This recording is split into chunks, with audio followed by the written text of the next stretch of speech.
Hello friends, in this video we will be synthesizing anthranic acid from phthalimide.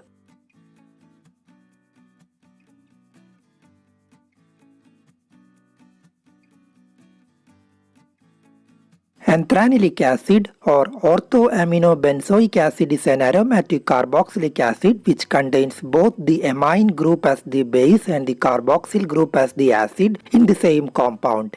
Hence this compound is amphoteric.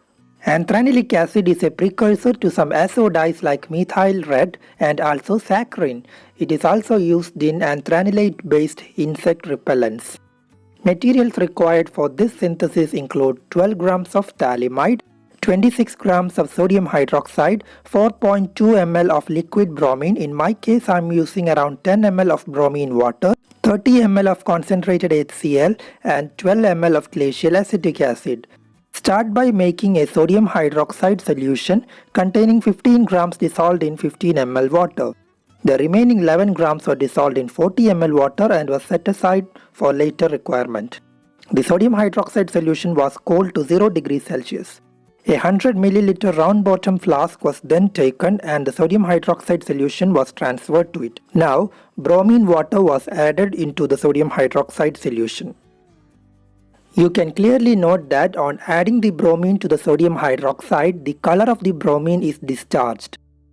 With the help of a glass stirring rod, mix up the bromine with the sodium hydroxide.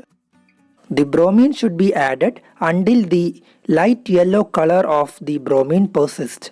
What's happening here is all the sodium hydroxide reacts with bromine to form sodium hypobromite, which is colorless, but when color starts developing it means sodium hydroxide is completely used up and bromine has started to dissolve in water. 12 grams of phthalimide was taken. I have done a video few weeks back on preparation of phthalimide. I will give a link to that in the description. Phthalimide was then transferred to the cold sodium hypobromite solution. I forgot to mention that the sodium hypobromite solution which I prepared was kept in the refrigerator to cool to 0 degrees Celsius. After complete addition of phthalimide, it looks like this. Now we add the other dilute sodium hydroxide solution which we had prepared by dissolving 11 grams of sodium hydroxide in 40 ml distilled water.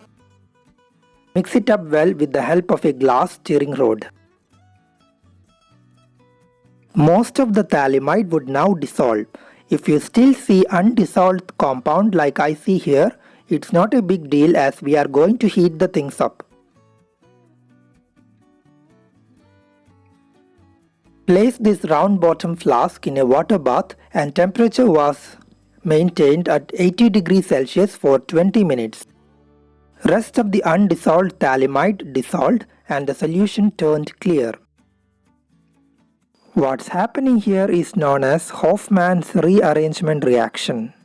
In this type of reactions, primary amines get rearranged in the presence of alkaline hypobromite to primary amines. In this case, anthranic acid has an amine group in it. The temperature was checked from time to time and temperature was maintained at 80 degrees Celsius. Since I do not have a magnetic stirrer, I am using my glass stirrer to stir as much as possible. After 20 minutes, the round bottom flask was taken out of the water bath and was allowed to cool to room temperature. After cooling, the solution was transferred to a 250 ml beaker which was placed in an ice bath and a separatory funnel was set up on top of it with 30 ml concentrated hydrochloric acid which was allowed to fall into the solution dropwise. Give a nice stirring throughout the addition. The white fumes that you see are due to the formation of ammonium chloride as some amount of unreacted sodium hydroxide is reacting with the ammonia. Keep adding the hydrochloric acid until we reach the neutralization point. In my case, I tested with a litmus paper to see whether the solution turned acidic or not. You can also see that the solution has darkened and a little amount of crystals has already formed in it. Now, to finish the reaction, add 12 ml of glacial acetic acid. On mixing the contents of the beaker while adding the glacial acetic acid, the crude anthranic acid crashes out from the solution. You can see the crude anthranic acid forming as a white crystalline precipitate.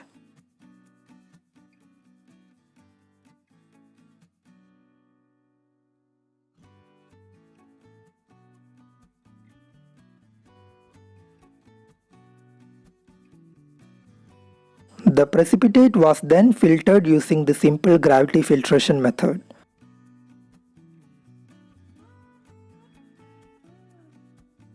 This is the crude anthranylic acid. Now to purify the product, recrystallization method was carried out by dissolving the solid in hot boiling water, and on cooling, the beautiful needle-shaped crystals of pure anthranylic acid was obtained. After cooling to room temperature, the beaker was placed in refrigerator overnight to 0 degrees Celsius. Then the supernatant air was discarded, and this is the crystalline product. The purified crystals of anthranylic acid was then washed with a little amount of cold distilled water, and the crystals were allowed to dry on a filter paper. Then the crystals were placed in a storage container. I got a yield of 7 grams. I would like to take this opportunity to thank my Patreon supporters who have financially supported me so that I could get the materials required for doing all these experiments. Thank you for watching this video. If you loved the contents of this video, do hit the subscribe button and the bell button for notifications. You can also join my Discord server. I will put a link to that in the description.